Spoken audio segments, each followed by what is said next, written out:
Welcome boys and girls, Costin here with a discussion about Mother Ostankya in Total War Warhammer 3 Immortal Empires.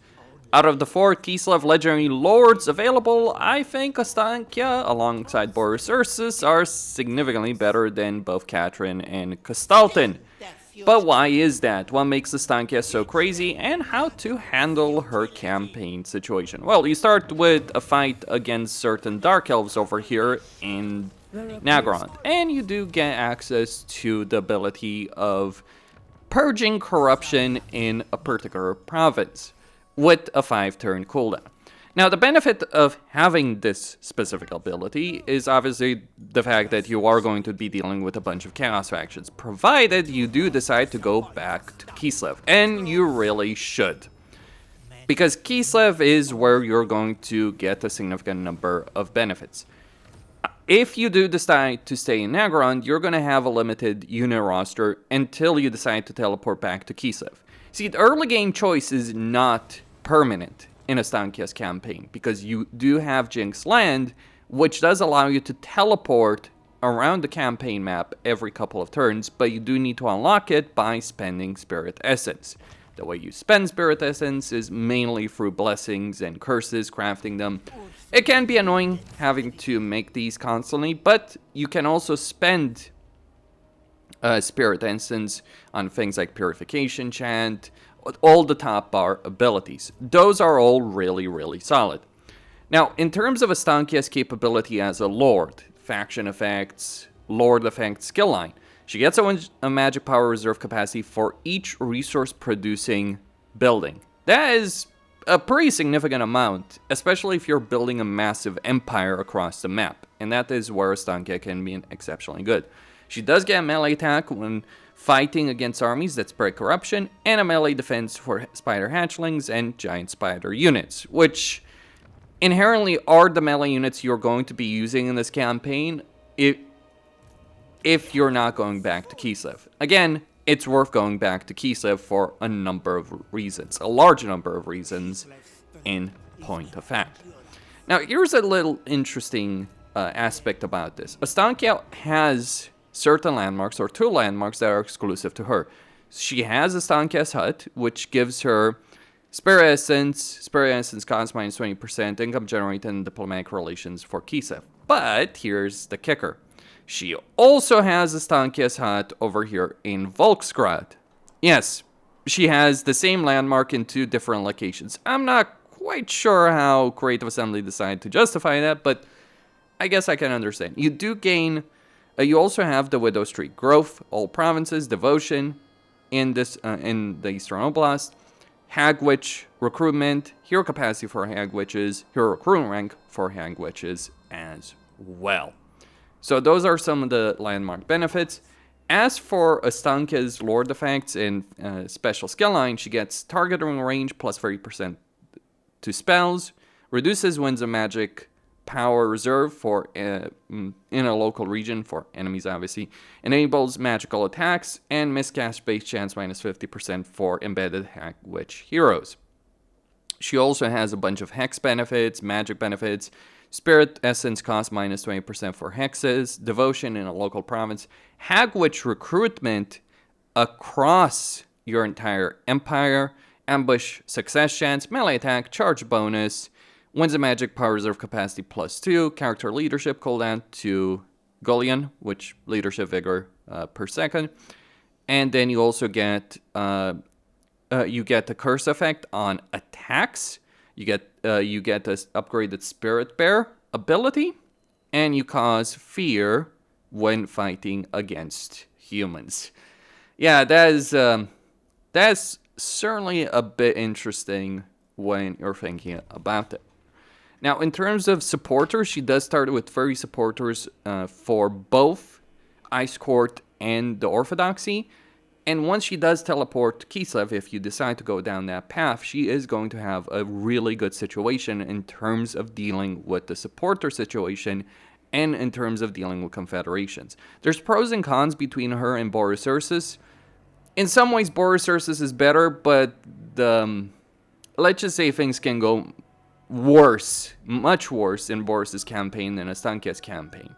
that is possibly one of the benefits of Ostankya.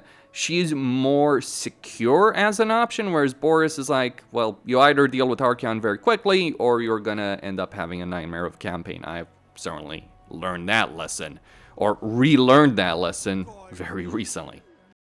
Now, after turn 1, you are going to end up with this choice of either staying in Agrond or going back to Kislev.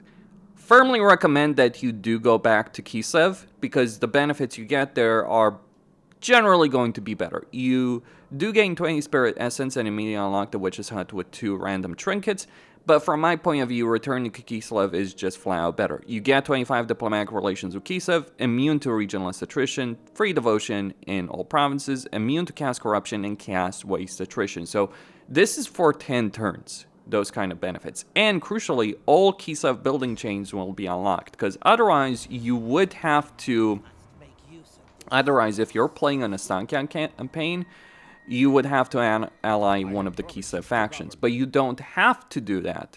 Now, they do change something over here in the sense that they do give Volsgrad to the Norskans right here, and you start with Plesk as a settlement. I'd probably recommend getting rid of this settlement, or rather getting rid of the barracks over there and taking this one settlement right here very, very quickly.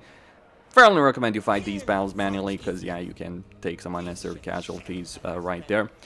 But yeah, you can gain control of this entire location very quickly, and crucially start gaining supporters with both Orthodoxy and Ice Court by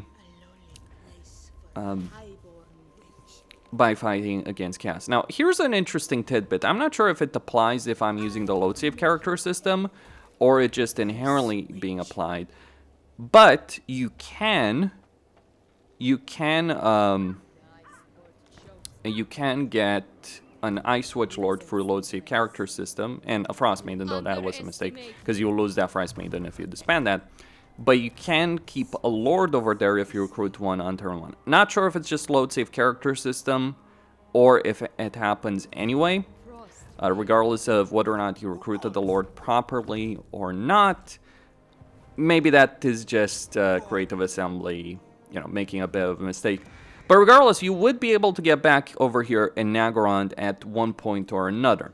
The benefit in, of course, getting here in retaking the Bleak Hold Fortress is you can start building up the settlement, eventually build an army over there, take that entire location, because you do get a peace tree with this faction for 10 turns, and they are at war with the Norskans, so they will usually leave you alone. And you can also get a bit of money through a couple of diplomatic agreements with certain factions, you know, over here, like Morathi, Katrin, just declaring those kind of wars over there, getting a bit of money in that kind of situation.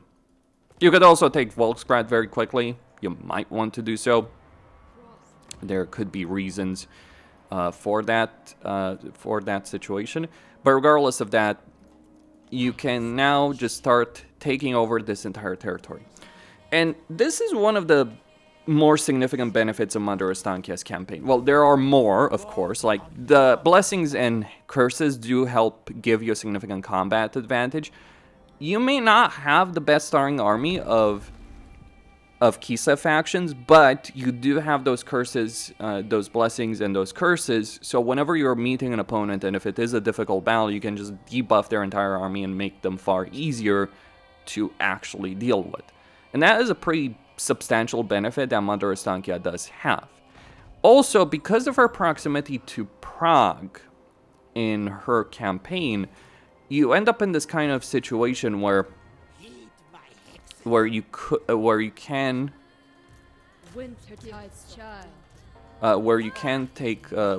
deal with Prague much easier, gain control of the city. See, this is one really good benefit, because when you're playing other campaigns, if you're playing Boris Ursus in particular, it can be sometimes a coin flip, or can sometimes feel like a bit of a coin flip on whether or not you're going to be able to get Prague for a Confederation before Fratan clean wipes them out. Because what usually will happen in this situation is that Frat will take these two settlements, and he might just declare war on Prague instantly after.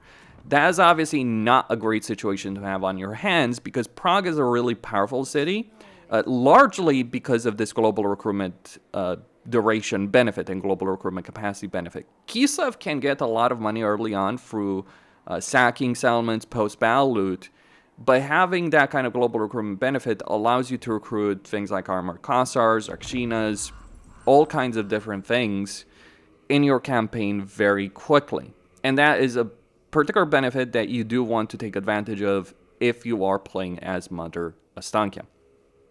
So, so Boris can certainly pull it off. Obviously, Kastaltin and Katrin can pull it off, but I would say, like, Katrin and Kastaltin are not as good as Boris Ursus is, but Boris Ursus does have that kind of downside in his campaign dynamic, if you will. So that is really the one advantage and one very significant advantage that you do have when you are playing this specific campaign. Hell, you might even get a rebellion over here. Why not? Let's go for it. Right. So those are some really good and tangible benefits in her campaign. It's just that reliability of Confederation, because you, like, either you save Prague yourself, right, through against Rat and eventually confederate them for diplomacy, or you end up in a kind of situation where you can trade settlements. Like, I think, like, if I wanted to confederate Prague right here, I could possibly do so through just abusing some region trading over here. Because, fun fact, this is your capital. The Bleakhold Fortress is considered your capital. So every settlement that you have over here in Volksgrad, you can actually trade these away. So if you were to build, say, a bunch of barracks, or if you were to just trade these settlements away to Prague, like, you know, just trading Plesk away, for instance, for some money, trading this other settlement as well, you could really start increasing your diplomatic relations. Though be a bit careful with that, because you obviously want the war against Frot done clean to start on your terms as opposed to their terms. But that is one benefit over there. It's that kind of reliability that you do have in this campaign in terms of being able to get that confederation without having Prague lost, or worse yet, Kastaltin being wiped out by Azazel, all that. Another benefit here with Ostankya's campaign is you're not wasting as much time as, say, Kastaltin can end up spending or Katrin can end up spending, so you can actually end up supporting Boris Ursus in his fight. On turn 5, you do get this event between Ice Court support, Orthodoxy support, or a balanced approach. I generally go for the Orthodoxy for those two boons, because you can get Endless March for 10% campaign movement range, which is pretty solid, all things considered. So yeah, we can take Yetkich right here, and we can trade. We can trade some settlements over here to Prague. So, for instance, we take this settlement. We might just get Yetkich back right there, for instance. And all of this, what it will do is it will help increase. It will help increase our diplomatic relation with them beyond just giving us money. Like, you can consider this a cheese, fair enough, but it is absolutely good to go for something like this. And if you do declare war on a couple of factions right here, once you do gain control over over all that sweet territory, you can then end up in a kind of situation where you are capable of confederating, like just making that confederation easier to pull off with Prague. And the faster you can get Prague, like there's pros and cons with different approaches with regards to Prague. So one of the things to be said, like confederating Prague early on can be a really good benefit, but if you let them get Prague, if you let them build up Prague to tier 3, then you might end up actually saving yourself some money. Or you can get to that tier 2. That is going to be your personal decision on that subject, whether or not you think that's worth pursuing.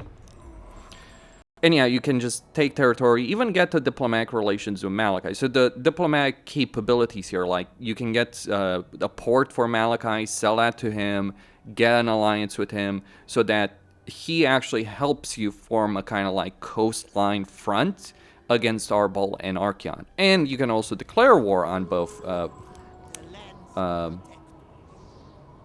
You can also declare a war on both Arbol and Archeon, which in turn will help Boris Ursus, because it will ensure that Boris Ursus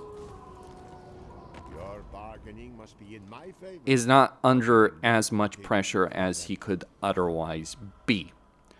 So those are some nice solid benefits over there that you can absolutely take advantage of. Hell, you could even declare war on, you know, on Azak and remove some of the pressure on Ungrim. Though be careful with some of these declarations of war, because like, yeah, Prague does have a limit. Like, they'll go to war against minor factions easily enough, but they might not go to war with major factions. Okay, so those are some of the principal campaign aspects. Another thing to point out with Mother Ostankya is she does have this special research tree over here, only in her campaign. Now, usually these are going to relate to the top power ability, so there's a bunch of things that relate specifically to what Ostankya can get, like Witch Hunt, secondary trinket slots, all that kind of stuff.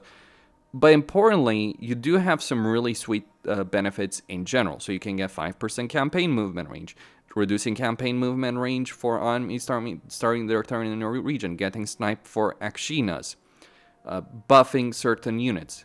And like, not all of these are necessarily fantastic outside of obviously the top bar abilities, but there's some, you know, some good stuff, like, you know, magic item drops chance, spell resistance, Archeon's magic can get a bit bullshit, certainly. Those kind of things, right? So it is very useful to have that. Now, as for the top bar abilities, you do have the ability of removing corruption, and you can improve these, like, for instance, Coven's Curse Mark. This reduces campaign movement range and increases wins and magic cost for all spells. But very importantly, you can upgrade it to disable campaign movement range completely. You can increase your income from target settlement income. And Kislev cities, certain, like the special Kislev cities can be like 30% income, for instance.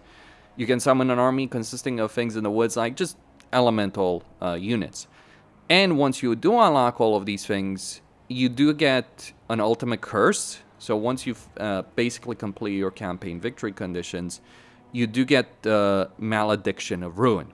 This is a major debuff that you can apply towards an entire race on the campaign map. And so this obviously can be useful if you're dealing with an endgame crisis, if you decide to do that, or you can just debuff the entirety of Chaos, or rather Warriors of Chaos, or Demons of Chaos. It's like, I think it would be better if it worked on Chaos as a whole, but let's say, you know, you're conquering a vast portion of the campaign map, and there are several major greenskin empires, well, you can debuff the greenskins as a whole. Furthermore, one of the things that makes Ostankya good, she doesn't have the same kind of benefits in Chaos Wasteland that Boris Ursus, but at least it is unpleasant rather than uninhabitable. She does have Wasteland as a suitable climate. She does have Magical Forest. And that Magical Forest aspect, well, think of this situation. You can teleport to Magical Forests. You can take the entirety of freaking Lorem if you're playing as Mother Ostankya. That can be a sweet benefit. In fact, maybe taking Lorem as Ostankya is actually worth more than the special Kislevite cities. Because think of this situation. Kislev has atomins, right? For every single province they have. But these are considered single region provinces. And they don't have that special income building that the special Kislev cities have. They have a regular income building that increases trade resource by 50%. Well, there are two resources over here in Lorem. So think of like increasing 50% resource generation over here and having every single, like the number of slots that you can get in these cities. Just think about having a huge amount of income benefits over here through Lorem. And of course, you know, having the Oak of Ages and all the benefits that come through the Oak of Ages. But that's not necessarily all there is to it either. Like, you know, you can just go over here and beat up Gorst if you so desire. You can go to do a cafe and adventure. You have a ton of campaign flexibility available in Ostankya's campaign. And with Kislev being a much better race to play, this might be the more diverse campaign that you actually do have on your hands. Like, the problem of Ostankya's campaign before is, like, you always wanted to play the campaign in the exact same way as you did before. In the sense that you always want to teleport to Kislev, resolve that situation, but because you're arriving so late, it would generally be a mess. But now, because you start with Kislev, you can spend that early game dealing with the Kislev situation, and then just go on a little trip among various locations. You don't even have to go back in Nagarand, because you do have this landmark also available in your home, so it's not necessarily important over here. And look, if you can take the settlement here, you can just start building a secondary army and start working over there on that subject. So it ends up being a very far more dynamic campaign in a lot of ways. And look, teleportation on a campaign map is fun, if done properly on that subject. What's kind of hilarious as well, this is where people are going to laugh. Think of this, too. The teleportation doesn't just affect one army. It's all armies for everyone. So imagine, oh, Archeon's showing up to harass the crap out of you, just teleport them in the middle of Lorem. that is freaking hilarious. Or, oh, Malekith is coming to come and get you, just teleport him in the Gaian Vale. You can do so. That is the hilarity of this campaign. Like, the trolling potential of this campaign is off the charts. And now that things have been improved and we no longer have a limited starting position, and Kislev is just a much better race. Sure, there's still always the annoyance of having to cast to create constant blessings and curses every single turn, so that could have been improved. But just a start position change can make such a huge difference. But combine that start change position with the buffs to Kislev, the rework to Kislev, and you end up with a far, far better campaign. This is the only campaign of Shadow Change that I think is actually worth buying and playing. Questine, signing.